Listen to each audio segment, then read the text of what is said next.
orang-orang baik dan sahabat-sahabat baik. Rezeki tidak harus selalu berupa materi dan uang, tapi dipertemukan dengan orang baik, sahabat baik yang baiknya lahir batin, di depan baik, di belakang baik. Itu adalah salah satu rezeki terbaik yang dititipkan Allah kepada kita Subhanahu wa ta'ala. Amin, Allahumma amin. Dalam kesempatan ini saya ingin melengkapi dari apa yang saya kaji mungkin 2 bulan yang lalu. Masih ingat buatan Pak? Kira-kira masih ingat atau lupa Pak? Ya itulah Bapak, yang muda saja gampang lupa, apalagi yang tua. Yang tua urusannya bukan soal musola saja, dapur urusannya juga Bapak. Kemudian belanja ibu Bapak, jadi tumpuk-tumpuk filenya sudah. Jadi kalau ditanya apa yang sudah dikaji 2 bulan yang lalu, jangankan yang 2 bulan Ustadz, yang kemarin dikaji Ustadz saja sudah lupa saya, apalagi yang 2 bulan. Kemarin dalam satu kesempatan itu saya menyampaikan bahwa ada di antara tanda-tanda orang yang dikatakan cerdas menurut agama. Yang pertama saya sebut adalah ayyul mu'mina aqyasu ya Rasulullah, berangkat daripada sabda Rasulullah, ayyul mu'minina aqyasu ya Rasulullah, wahai yang Nabi, wahai Rasulullah, siapakah orang yang cerdas itu dalam kacamata agama? Maka Rasulullah menjawab, qala ahsanuhum lil mauti dzikran wa ahsanuhum lima ba'dal mauti isti'dadan. Orang dikatakan cerdas, orang yang dikatakan pandai, orang dikatakan cerdik dalam kacamata agama adalah mereka yang senantiasa termotivasi, terdorong untuk senantiasa mengingat dari apa yang namanya kematian. Kemudian tidak hanya berhenti di situ, ketika sudah sadar dan ingat betul dengan yang namanya kematian, maka akan terdorong dan termotivasi wa ahsanuhum lima ba'das maut isti'dadan, akan mempersiapkan bekal sebaik mungkin untuk yang namanya kematian tersebut, di mana kita tahu dan sadar bahwa kehidupan dunia ini hanya sementara alias sebentar saja, sementara kehidupan yang lebih lama dan kekal abadi, yang di situ kita berbuah bekal atau butuh yang namanya bekal lebih banyak dan lebih panjang adalah kehidupan akhirat, di mana bekal dan yang akan yang namanya saldo itu kita dapatkan tentunya pada saat kita berada di dunia ini. Maka yang pertama sudah saya singgung, apa yang menjadikan satu hal yang bisa kita senantiasa mengingat kematian. Kadang-kadang Pak, kita ingat kematian itu hanya pada saat kita hadir di majlis taklim, pada saat nyekar ke kuburan Bapak, pada saat ikut ziarah ke makam orang-orang soleh, baru ingat yang namanya mati. Kadang-kadang sampai menangis, ya Allah, saya pada saat ini, mungkin saya pada saat ini berziarah, bisa jadi besok atau lusa justru saya yang diziarahi. Hanya pada saat itu saja.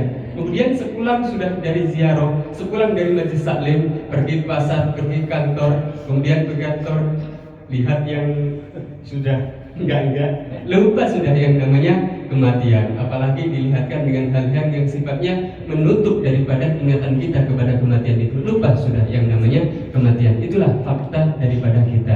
Yang lebih cenderung dalam ingatan kita adalah hal-hal yang sifatnya dunia, sementara kematian seolah-olah besok masih lama. Nah, jadi satu hal yang kemarin sudah saya singgung adalah apa yang kiranya kiat-kiat menjadikan kita ingat kepada kematian sehingga terdorong untuk terus mempersiapkan bekal terbaik. Satu yang pertama yang sudah saya sampaikan adalah apa kemarin Kak? Takziah Pak. Takziah atau melayat sudah saya singgung dengan beberapa hal yang sudah ada kaitannya. Kemudian sekarang tibalah saatnya saya ingin menyampaikan yang kedua, satu hal yang juga penting yang insya Allah akan menjadi pendorong kita senantiasa mengingat daripada apa yang namanya kematian. Yang kedua yang dikatakan Rasulullah dalam satu sabdanya, kuntu nahaitukum an ziyaratil kubri ala fazuruha fa innahu yuriqul qalba wa tutmi'ul aina wa tudakkirul akhirah wa la taqulu hujran. Kata Rasulullah Muhammad sallallahu alaihi wasallam, dulu aku pernah melarang kalian untuk berziarah kubur, untuk berkunjung kepada kuburan. Tapi sekarang fazuruha, ziarahlah kubur-kubur di antara saudara kalian, anak-anak kalian, istri-istri kalian, orang tua kalian. Kenapa? Alasannya kata Rasulullah mendorong untuk kita senantiasa berziarah kubur. Fa innahu yuriqul qalba, karena dengan berziarah kubur itu besar kemungkinan hati kita yang keras pada saat di dunia, hati kita menjadi lembut, menjadi santun, menjadi hati yang bersih dari penyakit hati. Kemudian watutmiul aina, dan besar kemungkinan dengan berziarah kubur itu kita akan dihadapkan dengan pemandangan yang pada saat itu menjadikan kita berair mata.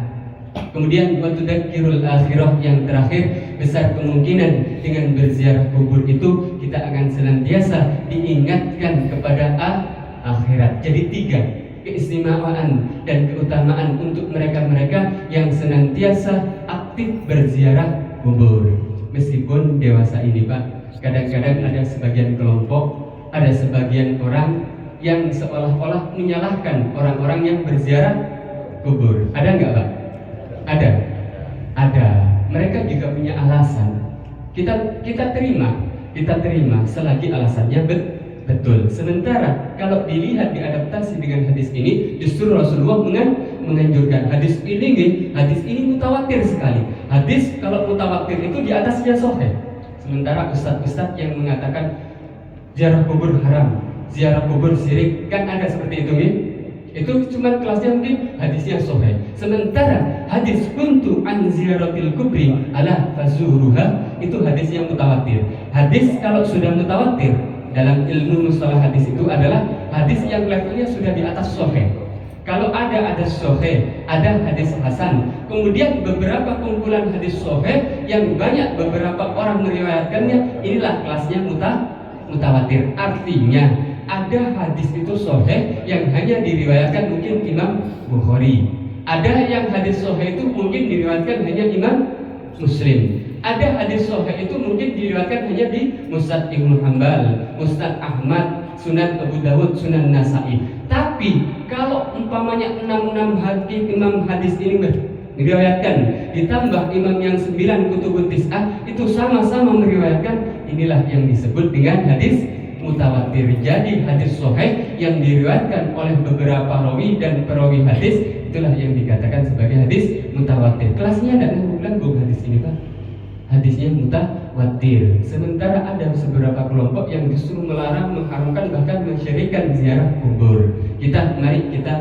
Mari kita apa arti dan muatan daripada ziarah kubur?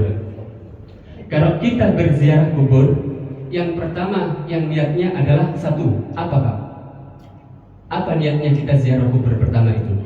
Satu adalah pendekatan diri kepada Allah sebagai bentuk tawassul atau wasilah kita untuk mengingat daripada Allah Subhanahu wa Ta'ala. Tawassul. Bapak pernah ingat dengan tawassul? Tawassul. Apa sih arti tawassul itu Ustaz? Tawassul itu adalah berdoa atau memohon, berharap, yang dimana di dalam doa itu, di dalam harapan itu, di dalam permohonan itu kita libatkan salah seorang atau beberapa orang yang dimana notabene-nya orang ini adalah orang-orang yang dekat dengan Allah Subhanahu wa Ta'ala. Apa alasannya? Agar pada saat kita berdoa, bermohon dan berharap kepada Allah, yang di situ melibatkan daripada orang-orang yang dekat kepada Allah, besar kemungkinan Allah permudah doa kita untuk dikabulkan. Tetap bukan orang yang kita sebut dalam tawasul kita yang mengabulkan, bukan orang yang kita sebut dalam permohonan kita yang mengabulkan. Yang mengabulkan kita tidak ada satupun kecuali Allah Subhanahu wa Ta'ala. Cuman berharap dengan menyebut nama orang tersebut, orang-orang yang soleh tersebut, atau wali-wali Allah tersebut, berharap Allah mempermudah pengkabulan daripada doa kita, harapan kita, dan permohonan kita. Itulah kenapa dalam surat Al-Maidah itu ada salah satu ayat yang mengatakan, ya ayyuhalladzina amanu taqullaha wabtahu ilaihil wasilah. Wahai orang-orang yang beriman, bertakwalah kalian kepada Allah. Kemudian yang kedua, wabtahu ilaihil wasilah. Kemudian carilah salah satu media atau wasilah untuk menuju kepada Allah. Jadi apa yang dikatakan media ini? Dalam tafsirnya Imam Qurtubi dan Imam Ibnu Katsir mengatakan sesuatu hal ataupun orang ataupun nama yang selagi itu bisa menjadi sarana mendekatkan kita kepada Allah, itu bisa dikatakan wasilah, ada amal soleh, ada orang-orang soleh. Contohnya dulu di zaman Rasulullah, ini zaman Rasulullah, kita mulai daripada orang yang levelnya sudah tidak ada tandingan lagi. Siapa yang lebih baik dari Rasulullah? Tidak ada. Siapa yang lebih istimewa dari Rasulullah? Tidak ada. Kita mulai dari Rasulullah Muhammad Sallallahu Alaihi Wasallam. Dalam satu kesempatan ada Utsman bin Hunayf, itu dalam riwayatnya pernah menceritakan satu hadis di mana isinya ada cerita seorang yang pada saat itu datang kepada Rasulullah, datang dalam keadaan doror. Doror itu apa Pak? Buta, tidak bisa melihat. Yang pada saat itu mengurui Rasulullah, "Jeng Nabi, wahai Rasulullah, aku ini senang sebenarnya berjamaah. Aku ini senang hadir-hadir di Masjid Salim. Aku senang datang ke masjid, tapi cuma sayangnya Rasulullah, aku pada saat ini dalam keadaan buta yang tidak bisa melihat, yang tentunya itu jadi kesulitanku, jadi problemku, masalahku untuk datang ke masjid. Sementara orang yang nuntun aku tidak ada." Orang buta Pak, senang datang ke masjid, ingin hadir ke Masjid Salim, tapi buta. Tidak ada yang nuntun, sulit betul. Sulit Pak, tapi dengan semangatnya tetap bisa hadir. Saking semangatnya. Sementara kita fisik utuh, mata utuh, kemudian kaki tidak pinjang, kadang-kadang dekat dengan musola tapi tidak mau ke datang dengan masjid, tidak mau ke masjid. Tidak dibatasi dengan mata buta, tidak dibatasi dengan kaki pinjang, tapi tidak ada semangat untuk memakmurkan daripada musola dan masjid. Di sini ada? Tidak ada. Tidak ada bedanya. Di sini Jawab tidak ada di sini. Nah, tapi pada saat dia datang kepada Rasulullah, tanya kepada Rasulullah, "Jeng Nabi, bagaimana solusinya ini?" Maka Rasulullah mengatakan, "Kul Allahumma inna nas'aluka bi nabiyyikar rahmah." Nah, Rasulullah mengajarkan satu doa sebagai perantara atau wasilah tawasul agar dibaca oleh orang buta tersebut, berharap Allah memberikan kesembuhan. Ternyata betul Pak, setelah doa yang diajarkan Rasulullah ini dibaca oleh orang yang buta pada saat itu, "Allahumma inna natawassalu alaika bi nabiyyikar rahmah." Ya Allah, aku berharap kepadamu atas pangkat daripada nabimu, nabi yang penuh kasih sayang. Akhirnya berangkat daripada doa itu, hilanglah butanya, akhirnya bisa melihat. Ini contohnya bagian daripada tawassul. Ternyata Rasulullah Muhammad SAW itu mengajarkan melalui kisah daripada sahabat yang buta, pada saat itu diberikan doa sehingga dengan doa itu akhirnya sembuh. Sebenarnya banyak cerita-cerita di Riyadhus Shalihin itu ada orang yang tawassul melalui amal soleh.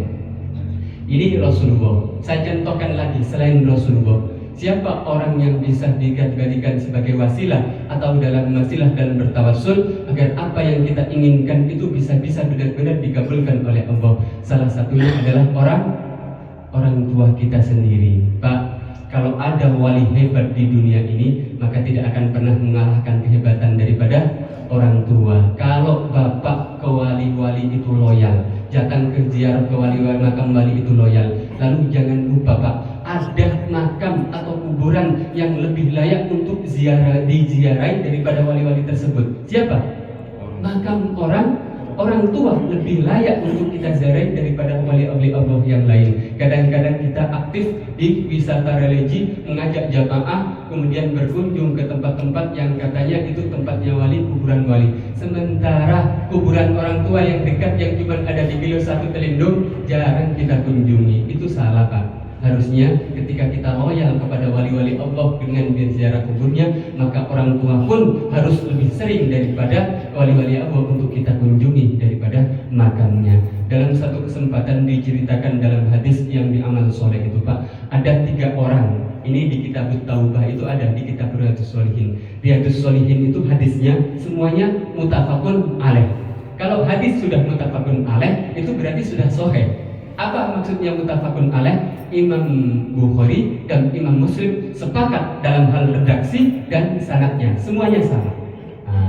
Jadi mereka orang-orang yang pada saat ini tidak sepaham dengan kita bahwa hadisnya tidak sahih tawasul itu Pak, saya jawab dengan 3 hadis yang sahih. Boleh mereka berpendapat bahwa ziarah kubur itu tidak boleh, syirik, maka kita tidak apa-apa, kita tidak persoalkan, tapi kita juga punya jawaban dengan amalia kita. Dalam satu kesempatan di antara salah satu amal yang soleh yang bisa kita jadikan sebagai sarana tawasul adalah berbakti kepada orang tua. Mengingat tidak ada satupun di dunia ini yang layak kita baktihin melebihi daripada orang tua kita. Pada saat hidup wajib kita berbakti, pada saat sudah mati pun kita masih punya kesempatan untuk berbakti kepada orang tua. Salah satu yang diceritakan di hadis itu, Pak, di antara amal soleh salah seorang yang pada saat itu kebetulan pada saat tiga orang ini, Pak, berkunjung ke salah satu gua, tiba-tiba gua itu tertutup dengan batu, nggak bisa keluar, Pak. Mau makan nggak bisa, minum nggak bisa. Kalau ia 1-2 hari bisa bergeser batu itu. Kalau sampai tahunan makan apa? Mati sudah di rumah, Pak. Akhirnya tiga orang ini sama-sama berpikir yang salah satu di antara orang itu, Pak, punya amal soleh yang ingin saya ceritakan yang ada kaitannya dengan birrul walidain atau berbakti kepada orang tua. Maka di antara doanya, ya Allah, dulu semasa hidup aku pernah berbuat baik dan berbakti kepada orang tua dalam wujud apa, Pak? Kebiasaan daripada orang Arab ketika makan itu, kalaupun tidak ada nasi, tidak ada gandum, biasanya dia cukup dengan minum apa? Susu kambing, susu onta atau susu sapi. Yang jelas bukan susu nona. Susu nona lagi gobel ya. Susu nona itu bahaya. Yang hidup bukan hanya otak kalau susu nona itu, semuanya bisa hidup. Jadi kebiasaan orang ini, Pak, ditujukan kepada Allah. Dulu ya Allah, aku pernah berbuat baik kepada orang tuaku dengan memeras susu. Setiap aku pulang, aku peraskan susu anak orang tuaku. Meskipun pada saat itu orang tuaku sedang keadaan tidur terlelap, tapi susu yang aku peras ini aku siapkan memang untuk dia. Aku dahulukan dia sebelum anakku, sebelum keluargaku. Sehingga pernah dalam satu kesempatan, ya Allah, anakku merasa lapar, istriku merasa lapar, kemudian sekarang anak kerabatku merasa lapar. Sementara persediaan susu minim, artinya aku dihadapkan dengan dua pilihan pada saat itu. Aku dahulukan orang tuaku atau justru aku dahulukan anak dan istriku. Tapi pada saat itu, ya Allah, aku lebih memilih untuk memberi susu yang pada saat itu terbatas untuk kedua orang tuaku. Artinya lebih memprioritaskan dan mendahulukan orang tua daripada anak dan istrinya. Ya Allah, kalau apabila amal itu benar-benar menjadi amal mulia dan istimewa di matamu, aku minta ya Allah, salah satu keinginanku pada saat ini, tolong bukakan pintu itu. Akhirnya, Pak, dengan tawassul seperti itu, mengingat amal soleh, mengingat kembali, mengungkit amal soleh di hadapan Allah. Kalau mengungkit amal soleh di hadapan sesama itu tidak boleh. Mungkin tidak sampai mengurangi tidak sampai menghilangkan pahalanya, tapi bisa mencederai daripada pahalanya. Harusnya pahalanya 100 kurang menjadi 80, bisa jadi cuma 30. Tapi mengungkit amal soleh di hadapan Allah adalah dianjurkan, sebagaimana contoh tawassul ini, Pak. Bahkan kita boleh klaim kepada Allah, ya Allah, aku dulu di dunia sempat sholat, sempat zakat, sempat sedekah. Itu boleh kita klaim di hadapan Allah, mengingat Allah itu adalah Dan yang maha Al-Ghafur, Al-Ghaffar, kemudian Al-Afu, At-Tawwab yang terakhir. Berharap seperti itu. Akhirnya apa pada saat itu, Pak? Dengan dikabulkan, dimohonkannya permintaan melalui jalur tawassul amal soleh itu, akhirnya pintu surga, pintu gua itu terbuka. Meskipun di perang pertama itu bergeser sedikit karena dia yang terakhir, akhirnya terbuka, longgar dan lunas bisa keluar. Jadi ini menunjukkan bahwa tawassul itu dianjurkan baik melalui orang soleh ataupun amal soleh. Lalu bagaimana dengan ziarah kubur, Ustaz? Sementara tadi dikatakan di antara satu hal yang bisa mengingatkan kita kematian adalah dengan berziarah kubur. Jadi ziarah kubur itu adalah salah satu di antara sunnah Rasulullah. Pak, kalau kita benar-benar komitmen, salah satu orang yang senang mengkampanyekan sunnah Rasulullah, jangan pilih-pilih sunnah Rasulullah yang tidak sependapat dengan kita, yang tidak nyaman buat kita tinggalkan, kemudian kita tidak ajarkan. Sementara seolah-olah sunnah Rasulullah yang hanya berpihak kepada kita ajarkan. Kadang-kadang kita ini pilih-pilih sunnah, nggih betul? Sunnah pilih-pilih yang tidak sesuai dengan pemahaman kita tinggalkan, kita lupakan, kita tidak ajarkan kepada masyarakat. Sunnah yang seolah-olah menyoroti daripada amaliyah masyarakat, itu yang kita besar-besarkan. Ini yang tidak fair. Makanya kelompok-kelompok sebelah itu kebanyakan tidak fair. Kalau fair, yang satu disebutkan, yang satu harusnya juga disebutkan. Ini yang namanya objektif dan fair. Jadi bagaimana ziarah kubur? Ziarah kubur adalah salah sarana yang bisa kita meningkatkan kepada Allah Subhanahu wa taala dan mengingat kematian. Salah satunya apa Pak? Bisa jadi pada saat kita berkunjung ke makam, kemudian kita lihat maisannya, kita lihat tanahnya, kita terbayang dalam benak kita, ya Allah, pada saat ini mungkin saya yang berziarah, bisa jadi esok atau nanti justru saya yang diziarahi. Pada saat ini saya yang berada di atas tanah ini, bisa jadi besok justru ada anak-anak saya, kerabat saya yang dulu ada di atas tanahku. Kenapa? Kita sadar kita diciptakan dari apa? Masa kita diciptakan dari tanah? Dari air apa Pak? Air apa? Dari apa Pak? Kita diciptakan dari air mani. Ada yang mengatakan dari tanah, ada yang mengatakan dari air mani. Mana yang betul ini? Al-Quran semuanya menyinggung. Bahkan di surat ini Pak, apa ini namanya? Surat Alif Lam Mim Sajdah. Ini kan ada ayat wa bada'a khalqal insani min tin faja'ala naslahu min sulalatin min ma'in mahin. Ini seolah-olah Quran kontradiksi. Ada yang mengatakan bahwa manusia itu diciptakan dari tanah. Awalnya. Ada yang tanah sawah, ada yang tanah ada yang tanah senjata. Makanya kalau orang sering marah-marah, betul kata sampean, bisa jadi itu diciptakan dari tanah senjata. Tidak ada surat bahkan diurus IMTN-nya tidak bisa jadi. Makanya kalau di antara kita ini banyak yang suka marah-marah, bisa jadi dari tanah senjata itu. Apakah betul manusia ini diciptakan dari tanah? Dalam surat Toha juga ditegaskan minha khalaqnakum wa fiha nu'idukum wa minha nu'idukum taratan ukhra.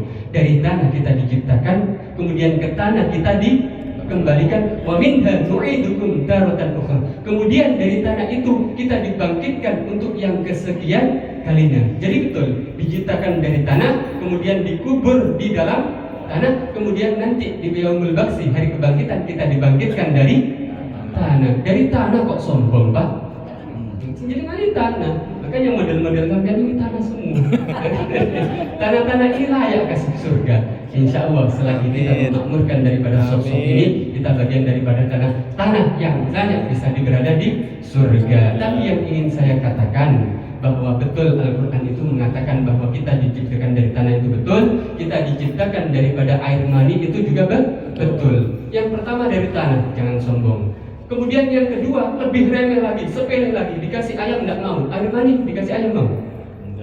Bahkan kita kepegang kita sendiri, air mani kita sendiri, kadang-kadang kita cepat basuh. Itu artinya begitu hinanya air mani ini. Kalau tercipta dari sesuatu yang hina kok sombong, tidak pantas Pak, tidak pantas. Sekalipun Ustaz, tidak pantas sombong itu Pak. Apalagi cuma jamaah, Ustaz saja tidak pantas, apalagi jamaah lebih tidak pantas itu Pak, sombong. Yang ingin saya katakan betul, manusia pertama diciptakan dari tanah. Siapa yang diciptakan dari Adam? Siapa yang diciptakan dari tanah?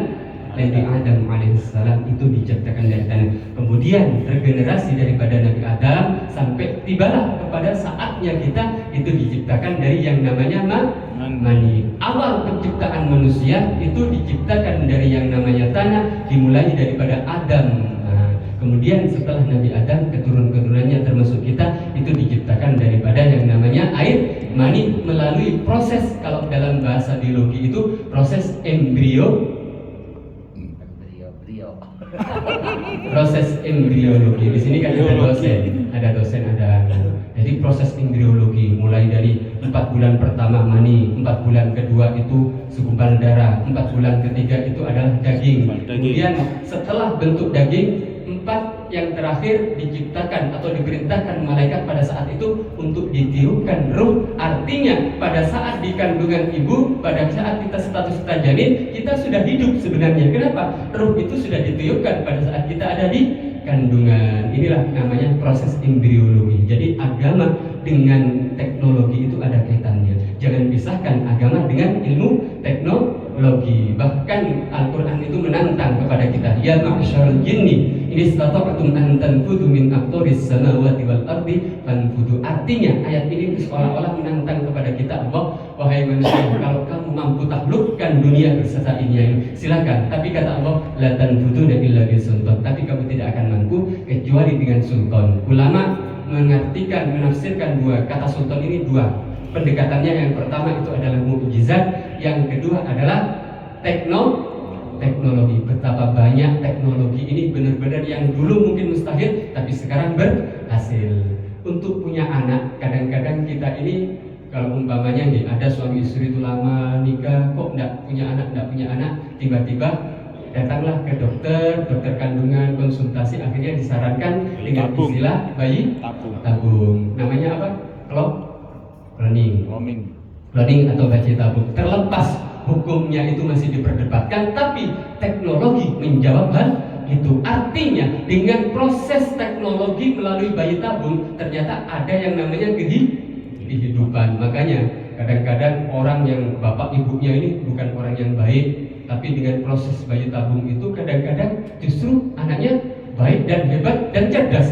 Bapaknya pelunga-pelungu, anaknya cerdas karena proses bayi tabung ini. Meskipun hukum dari bayi tabung ini diperdebatkan, masih diperdebatkan, ulama banyak memperdebatkan, tapi apapun itu artinya teknologi menjawab bahwa yang namanya kehidupan itu bisa dibuat dengan yang namanya teknologi. Ini jawaban daripada Allah Subhanahu wa Ta'ala. Jadi kembali kepada tadi Pak, intinya pada saat ini kita ada di tanah, mungkin besok kita yang justru ada di dalam tanah. Pada saat ini kita yang baca tahlil di makam orang tua kita, baca yasin, kemudian baca doa, bisa jadi besok justru anak kita yang kirim doa kepada kita. Sehingga pada saat itu betul kata Rasulullah, hati kita menjadi lembut, menjadi halus, tidak sombong. Artinya pada saat hidup kita merepotkan orang lain, mati pun masih merepotkan orang lain, gitu loh Pak. Jadi intinya kita sadar sehebat apapun kita di dunia, intinya kita butuh kepada orang lain. Sehingga betul apabila manusia ini dikatakan sebagai makhluk sosial, yang artinya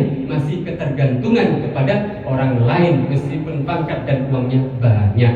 Jadi intinya yang pertama, wasiat atau hikmah daripada ziaratul kubur itu akan melembutkan hati. Kemudian watudzakkirul akhirah, itu yang pasti. Intinya kita akan senantiasa diingatkan kematian sehingga kita akan termotivasi. Ya Allah, kalau besok mati saya gimana? Ya sekarang sehat, besok mati gimana? Ada yang tahu kita Pak bahwa selepas pengajian ini kita masih punya kesempatan besok? Ada yang tahu kita? Ada yang menjamin? Tidak ada Pak. Bahwa kita selepas minum kopi ini, kadang-kadang minum kopi dipanggil oleh Allah, tidak ada yang tahu Pak. Makanya Rasulullah itu mengingatkan, i'mal lidunyaka ka'annaka ta'ishu abadan wa'mal li akhiratika ka'annaka tamutu ghadan. Kalau soal akhirat, maka agar kamu semangat dalam urusan akhirat, bayangkan ka'annaka tamutu ghadan, seolah-olah besok saya mati. Kalau kita sudah sadar dan tahu bahwa besok kita mati, maka kesempatan hidup kita hanya dari saat ini sampai menjelang subuh. Artinya kita akan habis-habisan pada saat itu. Urusan kita hanya soal akhirat. Mengingat kita sudah dikasih tahu bahwa hidup kita sampai besok, meskipun bahasa ini kinayah, agar sebagian kita semakin semangat. Bapak Ibu yang dirahmati Allah, jadi intinya agar kita senantiasa dijadikan orang yang cerdas sehingga kita senantiasa termotivasi. Yang pertama adalah takziah, yang kedua adalah ziarah kubur. Intinya ziarah kubur itu kita ingin bertawasul, berdoa untuk orang yang ada di kuburan sekaligus untuk kita. Ustaz, apakah orang yang di dalam kubur itu punya peran atau punya manfaat untuk kehidupan kita? Tentu Pak. Kenapa? Pada saat kita berziarah kubur atau lewat kuburan, kita disunahkan mengucapkan salam. Betul nggak Pak? Betul nggak? Itu artinya orang yang ada di dalam kubur itu sadar dan tahu tentang perilaku kita selama di dunia. Assalamualaikum ya ahlal diyar atau ya ahlal kubur minal muslimina wal muslimat wa insyaallahu bikumul lahiqun. Mudah-mudahan tidak dijawab tadi. Kalau tiba-tiba aja Waalaikumsalam Pak Jibobol. Lari. Oh ya, kabur aja Pak. Nah, artinya itu Rasulullah seolah-olah mengatakan, halo Bapak. Artinya Rasulullah itu mengatakan bahwa orang yang di dalam kubur itu tahu perilaku kamu, tahu perbuatanmu. Sehingga dalam satu hadis riwayat yang lain dikatakan, inna a'malakum tu'rabuna ila aqaribikum wa asyirikum minal amwat fa in kana khairan ibtadsyu. Artinya amal, perbuatan dan kinerja kita selama di dunia, selama hidup ini, Pak, orang-orang kerabat kita, anak kita, istri kita yang sudah mati duluan, itu tahu perilaku kita. Fa in kana khairan ibtadsyu. Ketika tahu anaknya adalah orang baik pada saat di dunia, istrinya tetap baik, suaminya tetap baik di dunia, ibtadsyu, mereka berbahagia, Pak. Senang, ya Allah, alhamdulillah kau berikan aku anak turun yang baik, kau berikan suamiku yang baik, kau berikan istriku yang baik. Meskipun aku sudah tidak ada di dunia ini, tapi mereka masih rajin sholat, rajin ke masjid, kemudian tidak lupa menyebut dalam doanya namaku, ya Allah.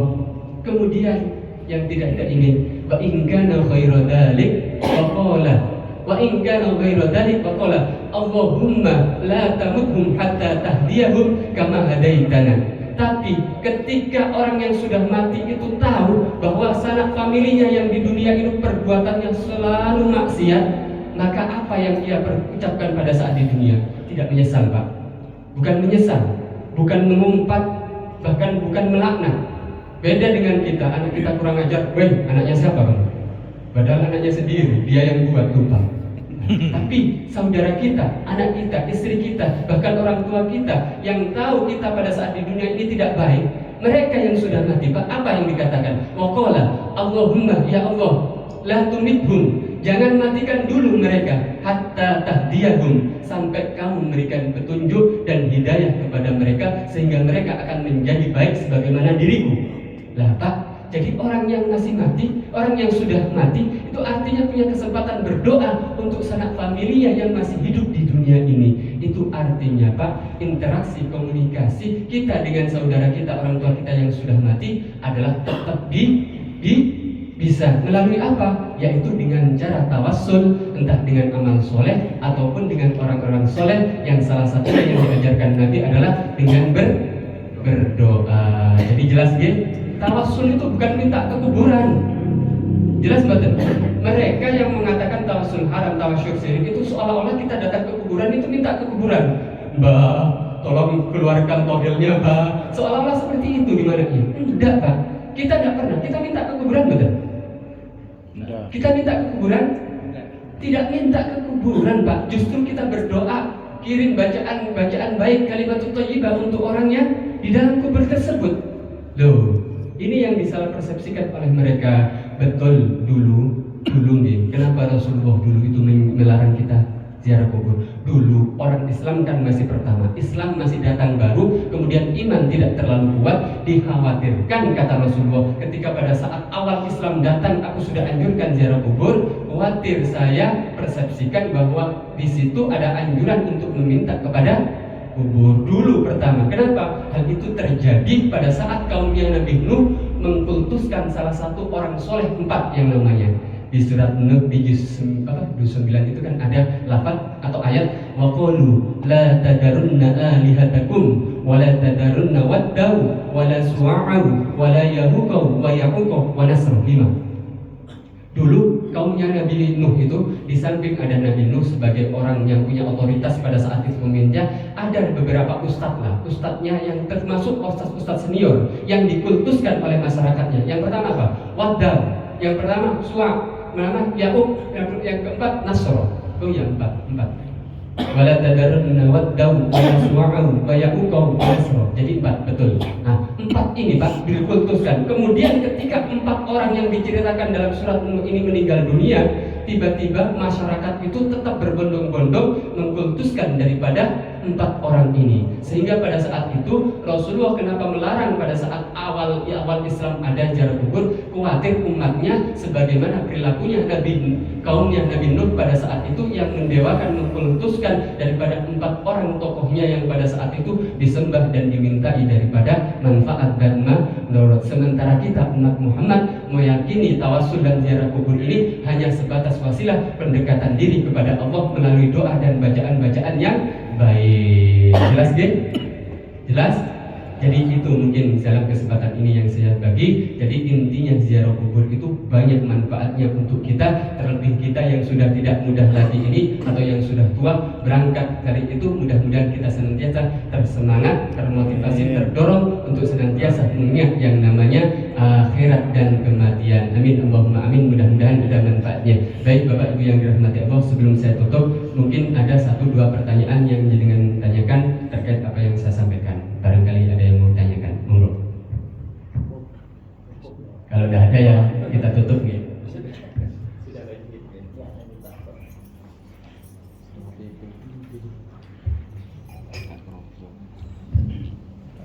Sebagai penutup saya itu selalu angan-angan di rumah, meskipun ya betul kata jenengan, kadang-kadang satu hari saja diajarkan sudah lupa, mengingat pada saat ini fokus kita tidak belajar, bekerja, mengikuti kebutuhan keluarga. Saya pun tetap angan-angan ketika saya majelis taklim seperti ini, Pak, tetap berpikir apa yang kira-kira nanti bisa dibawa oleh jamaah. Meskipun tidak semuanya dari jam segini itu ingat semua, tapi setidaknya adalah satu ilmu yang bisa jenengan bawa. Tidak hanya saya, ustadz-ustadz yang lainnya itu paling tidak ada satu kajian atau satu ilmu yang jenengan bawa. Jadi setiap kajian itu ingat, ini yang saya bawa. Meskipun durasinya 30 menit, itu tidak ingat semua, tapi ada satu yang jenengan bawa. Beda dengan kita waktu di pondok dulu, harus semuanya hafal, harus semuanya paham. Tapi pada saat ini kan pendidikan jangka pendek. Pendidikan jangka pendek ini paling tidak ada ilmu yang benar-benar jenengan ingat, kemudian jenengan amalkan agar tidak lupa kembali. Jadi seperti itu. Ala hadhihi niyyah wa li kulli niyatin shalihah bi jahin nabiyil mustafa wa ila hadratin nabiyil mustafa Muhammadin sallallahu alaihi wasallam. Sya'ulillah lahumul fatihah. A'udzu billahi minasyaitonir rajim. Bismillahirrahmanirrahim. Alhamdulillahi rabbil alamin. Iyyaka na'budu wa iyyaka nasta'in. Shiratal mustaqim, shiratal ladzina an'amta 'alaihim ghairil maghdubi 'alaihim waladdallin.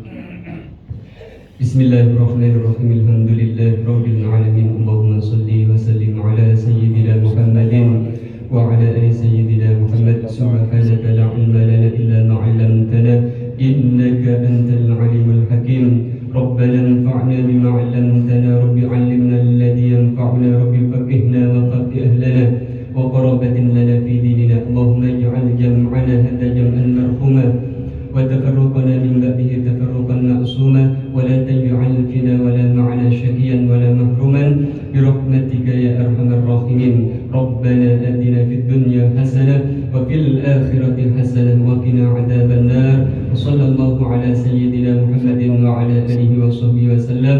Subhana rabbika rabbil izzati amma yasifun wa salamun alal mursalin walhamdulillahi rabbil alamin. Akadamini wal afa minkum. Assalamualaikum warahmatullahi wabarakatuh.